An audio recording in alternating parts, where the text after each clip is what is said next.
మనం డార్జిలింగ్లో ఉన్న జపనీస్ టెంపుల్కి వచ్చామండి. చూడండి ఎంత బాగుందో. బ్యాక్ సైడ్ ఎవరైనా ఉన్నారో లైవ్లోని చూస్తున్నారు కదా, ఎంత చాలా బాగుంది కదా. ఆయన ఫౌండర్ అనమాట, అక్కడ ఉన్న ఆయన ఫౌండరు. చాలా బాగుంది, నాకైతే చాలా నచ్చింది. లొకేషన్ కూడా మీకు చూపిస్తాను చూడండి, చాలా ఎక్సలెంట్గా ఉంది. ఓకే, చూడండి ఇప్పుడు చూపిస్తాను. బ్యాక్ సైడ్ అనమాట కెమెరా చూడండి, ఎక్సలెంట్గా ఉంది. జపనీస్ లాంగ్వేజ్లో ఉంది మొత్తం అంతా.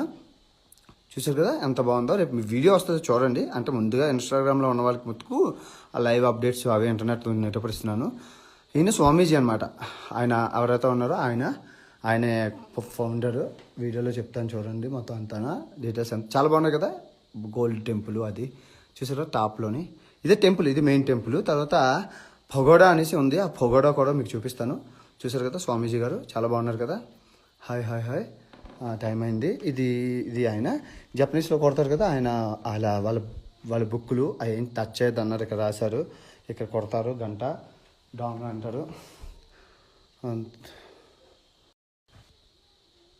ఇప్పుడు ఏదైతే ఉందో అది కిటికీ నుంచి చూపిస్తాను చూడండి.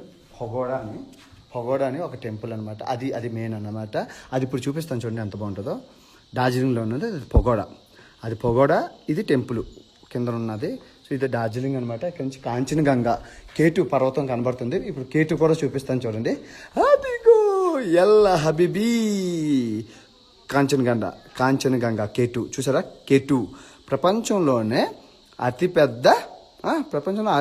మూడో పెద్ద వరల్డ్ థర్డ్ లార్జెస్ట్ మౌంటైన్ అనమాట కేటు కాంచనగంగా. మనం చిన్నప్పుడు బుక్లో చదువుకున్నాం కదా, సోషల్ బుక్లోని. Which is the third largest mountain in the world అనగానే హిమాలయ అన్నీ వస్తాయి. సో కాకపోతే కాంచనగంగా థర్డ్ ఆప్షన్ వచ్చేది. అప్పుడు సి పెట్టేవాళ్ళం ఆన్సర్.